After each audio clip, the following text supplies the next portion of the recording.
informed decision-making for better outcomes. That's what I generally mean when I say the word the extension product.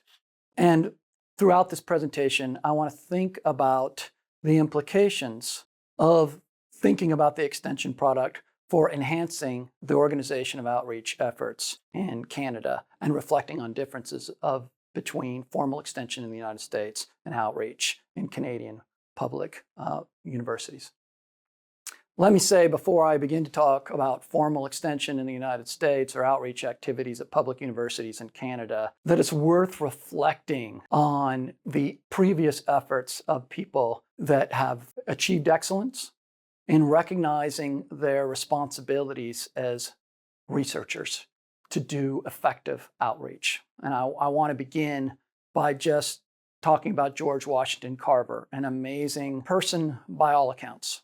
Born into slavery, then going on in the post-slavery era to get an education at Iowa State, to becoming one of the top agronomists of any time, incredible scientist, but it's called by Booker T. Washington to the Tuskegee Institute, later the Tuskegee University in Alabama.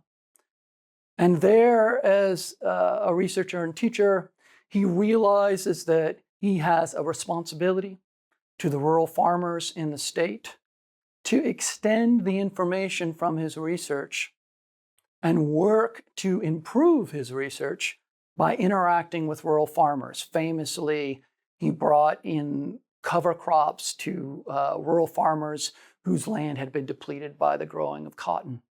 George Washington Carver is not part of the formal extension system. In fact, his efforts preceded. But he was innovative nonetheless.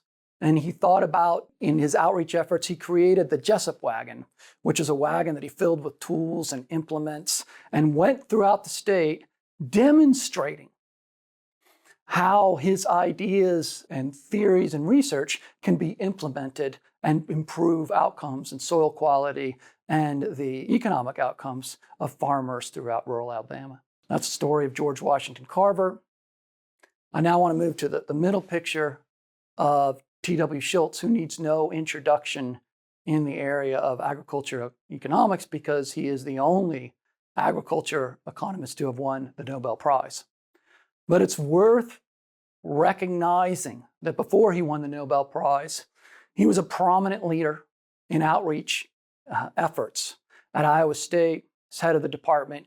He organized the delivery of pamphlets throughout the state because he believed that providing farmers with enhanced information would improve the productivity of agriculture and help the war effort. Now, it's worth mentioning, particularly in today's era, that he is also famously known in this period for a controversy that emerged with respect to one of the outreach pamphlets, famously pamphlet number 5, in which the author argued that there was greater substitutability between margarine and dairy than many people, particularly in the dairy sector, wanted to accept. And this led to a furor across the state that became one of the foremost examples of and need for academic freedom. T.W. Schultz famously stood behind the researcher and was involved in a great deal of controversy. T.W. Schultz recognized the responsibility and the importance of outreach, and he also recognized the important iteration between what goes on at the university level and how it's presented in order to achieve informed decision-making for better outcomes. And the third picture is Esther Duflo, who's also a Nobel Prize-winning economist, but who, unlike T.W. Schultz, but like George Washington Carver, isn't associated with formal extension of the land-grant system. She's an economist at MIT. But interestingly enough, and relatively recently, I believe it was 2017, in her Richard Ely lecture, she advances the metaphor of the economist as a plumber. And listen, what she means by this is that economists are increasingly called to be involved in public policy. And just like a plumber, they have theories about how things work, but a plumber not only has a theory about how plumbing works within a household, but they have to go and check if it works. After fixing something, they'll run water back through the plumbing system to see if there's a leak. They have to think about the fact that water is always looking for a way out. And so they have to be vigilant and interactive with the owners of the house in order to fix a problem with plumbing. And that metaphor is very captivating and important, and recognizes some of the important interactions that are necessary for effective extension and outreach, and for achieving what I'm calling the extension product. There's 3 key areas of discussion that I'll develop in the remainder of this presentation. The first is I'll just differentiate extension and outreach as it occurs in universities in Canada and US land-grant universities. Second is that I'll advance the case that thinking about the extension product is critical. And then I'll discuss briefly a specific example in Canada, developing some of the ideas that I advance about what extension means. Before moving on, maybe it's worthwhile just thinking about differences and what I mean by the term public universities in Canada and the United States. Public universities, by that I mean that their funding and their governance is tied meaningfully to the public. So public universities occur more gradually, beginning at the end of the 18th century in Canada, all the way up to relatively recently. Although the University of Guelph, where I'm at, has a longer history dating back to the end of the mid-19th century, we can think about these founding funding and governance aspects of public funding by just thinking about the Guelph Act of 1964. And that's an act by the provincial government in which the governance structure of the University of Guelph is set forward with pathways back to the public. And the University of Guelph receives some portion of its funding from the government. So that gradual story of public universities in Canada is different than the story of the US land-grant universities, which have a more well-known starting date, the Morrill Act in 1862. So the Morrill Act in 1862 creates the land-grant universities. It's later extended to historically Black colleges in 1890, and then to tribal colleges in 1994. The Morrill Act is followed in 1888 by the Hatch Act, which sets up experimentation and research at these land-grant universities. And later, to the act that we're going to really focus on, the Smith-Lever Act in 1914, adds to those 2 formal extension. The promise in some ways of the land-grant universities is that there is power to the synergy between the scholarship associated with universities, ongoing research at universities, and outreach. Now I want to focus on formal extension in the context of the United States, and the best way is to go to the Smith-Lever Act of 1914, which has been amended several times since then. But the wording of the Smith Act makes the extension product more understandable and the mission clear. It's not only to aid in the diffusion of information to the people of the United States, important and practical information, but in its enabling legislation, it's asked to encourage the application of the same. And this leads me to think about the extension product broadly as informed decision-making for better outcomes. It's not just about the information, but it's also about how it's going to be used. When we break those 2 things down, what is the information, what is the research, but also what are its practical applications, how does it influence decision-making, we can see all sorts of issues that we can think about when trying to understand extension and also trying to understand any outreach effort. I've just listed a couple, which are characterize this, what I call aspects of workability. I actually credit George McDowell at Virginia Tech for introducing me to this term. So we can ask ourselves, what is the information we're providing? So we have data, and until it's intuited by another person, it's literally data. It becomes information when it's understood. So we can ask, will this data be understood? Will it become information? Will it be viewed as credible? Something that certainly is a very important obligation of universities in both Canada and the United States is that the credibility of the information being provided ensures that it can be part of achieving an extension product. But that's not all. It's got to then lead to achieve the extension product and be consistent with the Smith-Lever Act. It's got to lead to some informed decision-making by the constituents that are being informed. So that's a second question. And then the third is, there's lots of different outreach efforts that can be brought forward. Is this information that's being disseminated, is it the best use of resources? There are other and probably many competing information and dissemination efforts and efforts to achieve the extension product. Those 3 points, the clarity of the idea, will it lead to decision making, and is it the best allocation, are tests of workability of extension potential outcomes that are formally addressed through the formal extension program in the United States. And so here we can see an idea, and I'm just going to briefly go through formal extension in the United States, but we can see this idea of workability formalized through formal extension in the United States, which involves an iterative process between universities and faculty and administration. This differs by state, but in many states there are county or district extension specialists. There are volunteer councils in districts and counties throughout many of these states.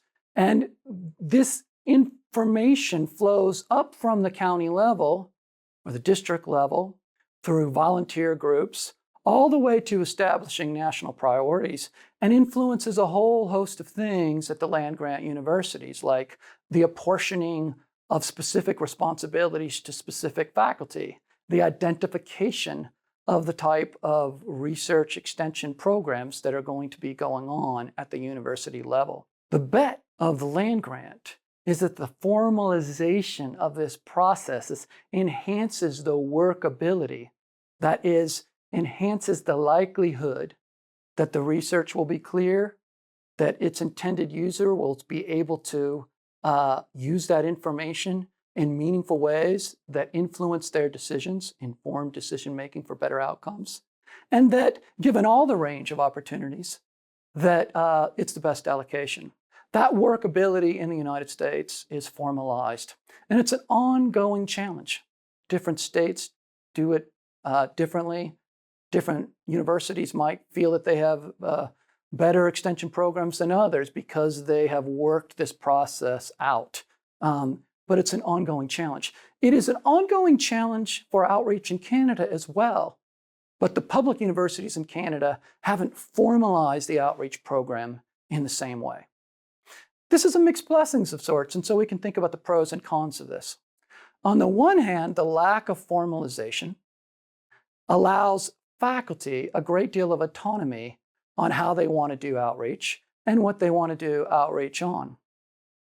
Now, there are incentives, of course.